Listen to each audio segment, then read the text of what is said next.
안녕하십니까.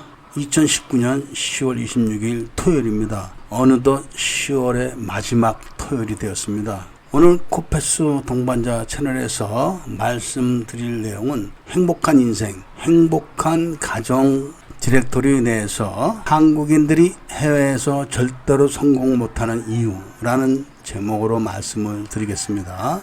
아니, 디렉토리 편은 행복한 인생, 행복한 가정인데 왜 이야기 제목은 또 해외에서 절대로 성공 못하는 한국 사람이라고 하는가 하는 생각들을 하실 분들이 계실 겁니다. 이야기 제목만 보면은 그렇게 생각할 수도 있지만 이야기를 들어보면 그렇구나 하고 또 수긍을 하실 겁니다. 우리가 한국에서 살든지 해외로 나와서 살든지 그리고 어떤 일을 하든지 그 목적은 행복하게 살기 위해서라는 것이 틀림이 없을 겁니다. 그리고 행복하다는 것은 특정한 지방 또 특정한 지역 특정한 계층과 분야에만 국한되어 있는 것은 절대로 아니죠. 인간에게는 가정과 사랑이라는 두 가지 필수적인 조건이 있습니다. 이 조건을 잘 충족하고 사는 사람들은 다 행복한 것이고 이 조건을 충족시키지 못하고 사는 사람들은 모두 다 불행한 겁니다. 그런데 문제는 바로 이 가정과 사랑에 대한 것을 가르쳐 주는 데가 이제는 한국에서 없다. 그런 게 문제가 되는 것이죠. 학교에 가면은 지식 전달만 할 뿐이고 바깥에 나가도 그런 걸 누가 가르쳐 주는 사람이 절대로 없습니다. 그리고 그런 걸 아는 사람도 이제 점점점 줄어듭니다. 왜냐하면 세상이 변하고 있기 때문에 그런 것이죠. 그래서 사람들은 절에도 가고 교회도 가고 성당에도 가보지만 그런 곳에서도 그런 걸 이제 제대로 가르쳐 주는 사람이 없는 것이죠. 그러다 보니까 원칙이 없어지게 되는 겁니다.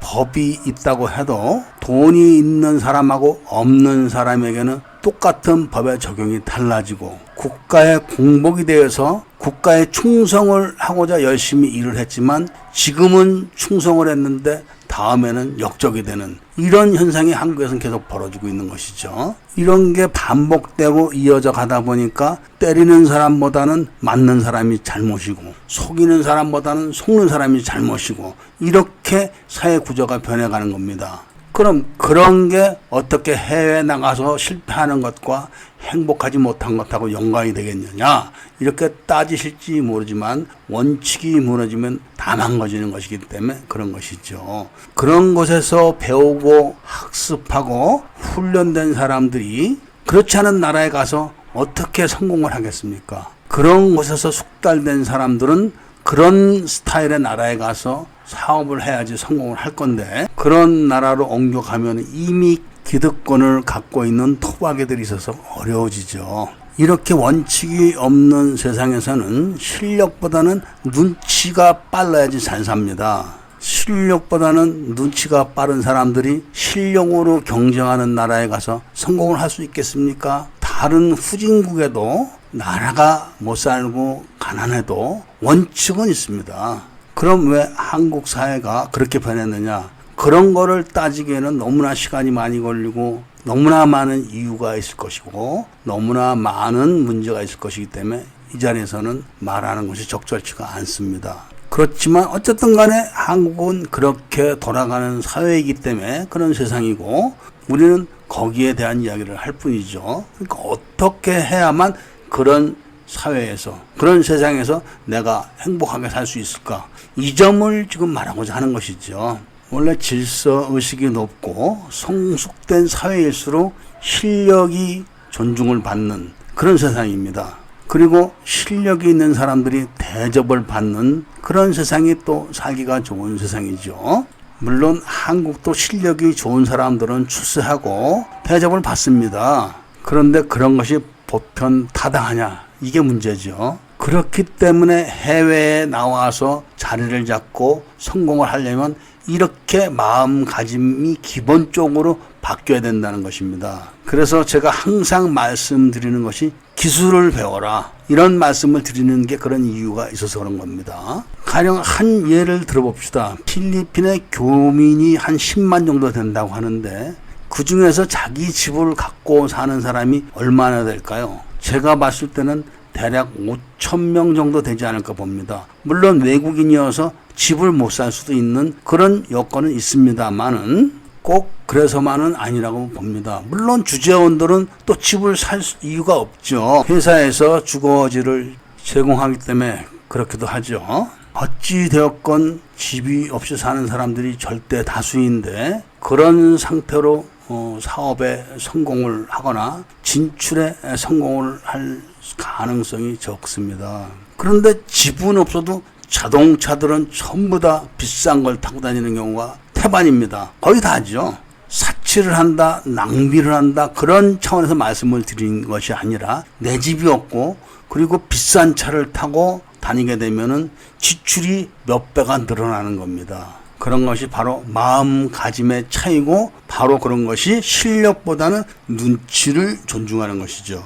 그런 생활 태도로 살다 보니까 온갖 좋지 않은 루머 속에서 한국 사람들은 살게 되는 것이고 배척을 받는 겁니다. 그리고 현지 사회로 진입하는 것을 거부를 당하죠. 이런 것이 지금의 세상 흐름인데 여기서 우리는 중요한 점을 하나 봐야 되는 겁니다. 아주 냉정하게 바라다 본다면은 한국 사회에는 자정 기능이 작동이 되기 시작한 겁니다. 원래 한국의 그 역사가 50년 주기로 전쟁이 난다거나 밀란이 난다거나 아니면은 자연재해가 난다거나 전염병이 돌거나 이런 해괴망측한 일로서 인구가 줄게 되어 있었습니다. 계속 한국은. 그런데 한국은 이제 먹고 살만해지다 보니까 예방주사를 많이 맞아가지고 전염병도 안 돌죠. 그 다음에 먹고 살만하니까 기근이 없으니까 또 굶어 죽는 사람도 없습니다. 그런데 멀리 볼 것도 없이 바로 위쪽 북한 한번 보십시오. 굶어 죽었다면 100만, 200만입니다. 병이 돌았다면 아이들이 수만 명씩 죽어나갑니다. 또 자연재해가 발생했다 하면 떼죽음을 합니다. 이런 게 바로 현실적으로 눈앞에서 펼쳐지고 있는 것이고 얼마 전까지 우리 대한민국도 그랬었습니다. 그런데 대한민국은 먹고 살만하니까 인구가 줄지를 않습니다. 그런데 희한하게 해결한 방법으로 인구가 줄어들고 있습니다. 지금 바로 인간의 삶의 기본적인 근간이 되는 가정과 사랑이 뭉그러져 가고 있어가지고 그걸 기반으로 해서 인구가 줄어드는 희한한 현상이 지금 진행되고 있습니다. 그러니까 한국에서는 윤리와 역사를 가르치지 않기 때문에 사랑이 뭔지를 모르게 되고 내가 누군지를 모르게 되는 그런 현상이 벌어지다 보니까 자연스럽게 결혼을 안 하게 됩니다. 그리고 나 한 몸 편하게 살다 죽으면 그만이다. 이런 생각이 들어가지고 그렇게 사는 것이 조금도 부끄럽지 않은 그런 세상이 돼서 지금은 그렇게 돌아가는 게 아닌가 합니다. 문제는 그런 생각이 한국에서만 그렇게 되면 괜찮은데 외국으로 나와서 사업을 하거나 자리를 잡으려고 하는 사람들도 그런 마인드를 갖고 나와서 그대로 살기 때문에 성공을 못하는 겁니다. 그것도 중요한 이유 중에 하나가 되는 것입니다. 필리핀은 가난한 나라지만 행복 지수가 높은 겁니다. 왜 그럴까? 바로 사랑이 가득하기 때문에 그런 겁니다. 얼마 전에 제가 앞집에 초등학교 다니는 여자에게 사탕을 하나 주려고 내려가서 이렇게 문을 들여다봤더니 침대 위에 엄마가 누워있고 엄마 위에 그 여학생이 엎드려서 부둥켜 안고 막 서로 좋아하고 있는 겁니다. 가난한 집이라서 이렇게 문을 제대로 닫거나 그러진 않았기 때문에 엄마가 나를 보고 내가 사탕을 드니까 그 딸아이가 배시 웃으면서 나와서 사탕을 받아갖고 들어갔습니다. 필리핀 사람들은 이렇게 사람 자체를 좋아합니다. 그리고 시간만 나면 부둥켜 안고 있기 때문에 사랑이 충만해서 그런지 몰라도 가난해도 기가 죽고 지내는 아이들이 없습니다. 이렇게 행복한 가정에서 사랑이 충만하게 살아가는 사람들이라서 가난해도 사회는 항상 활기찹니다. 그런데 한국 가서 보면 한국 사회가 지금 활기찹니까? 한국 사람이 많이 있다는 앙헬레스가 활기찹니까? 마카티가 활기찹니까? 말라떼가 활기찹니까? 아무리 돈이 많고 아무리 출세를 했다고 해도 사랑이 없는 사람들은 결국은 사랑을 찾아서 헤매게 되는 겁니다. 그게 인간입니다. 가정과 사랑이 충만하지 못한 상태에서 부자가 되거나 출세를 해도 공허함과 허탈함에 빠져서 비정상적인 행동을 한 사람들이 많습니다. 이렇게 세상이 변해가는 가운데서 내가 어떻게 해야지만 행복하게 살까? 이 점을 주목을 하라는 것이죠. 그리고 그런 거를 잘 아는 사람들이 해외로 나와서 실력을 갖춰가지고 열심히 일을 하게 되면은 성공을 하게 되는 겁니다. 행복이라는 것은 두 디딤돌 위에 놓여져 있는 겁니다. 그 디딤돌이 바로 가정과 사랑이라는 것이죠. 이런 거를 알고 바로 가정과 행복을 등불로 삼아서 인생을 설계를 해야지만 되는 것입니다. 이런 게 눈치로 되는 게 절대로 아닌 겁니다. 실력을 갖추고 열심히 일을 해서 소득을 만들어 가지고 전략과 저축을 할 때 비로소 행복한 사람들 대열의 끝자리에 서게 되는 겁니다. 사람은 절대로 혼자서 살 수가 없습니다. 그리고 돈이 많다고 해서 행복한 게 절대로 아니다는 것을 제가 여러 번 말씀을 드린 적이 있었습니다. 최근에 신문 기사로 봤을 때는 가난한 사람들이 큰 복권에 당첨돼 가지고 이혼을 했다. 또는 친구를 죽였다. 이런 거를 제가 본 적이 있습니다.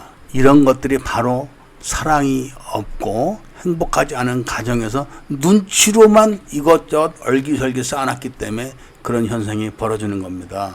진정하게 행복을 느끼고 만끽하고 살려면은 행복한 가정을 꾸려야 됩니다. 그리고 그 가정에 끝없는 사랑을 퍼부어야 됩니다. 그렇게 쉴 새 없이 노력을 했을 때 비로소 광이 나는 그런 행복한 가정을 갖게 되는 것입니다. 이런 사람들이 넘쳐나서 그런 분들이 해외로 진출한다면 반드시 성공을 할 수가 있는 것입니다. 왜냐하면 대부분의 나라들은 그래도 실력으로 승부를 보는 그런 사회가 유지되고 지속되기 때문입니다. 오늘 이야기가 듣기에 따라서는 좀 언짢을 수도 있지만 이야기의 핵심은 한 번뿐인 인생살이인데 꼭 행복하게 사시라는 것이고 그 행복하게 살려면 사회가 변화하는 것을 보고 자기가 찾아갈 길을 제대로 보라는 것이죠. 오늘 이야기를 여기서 마치도록 하겠습니다. 구독과 좋아요, 추천을 좀 부탁드리겠습니다. 감사합니다.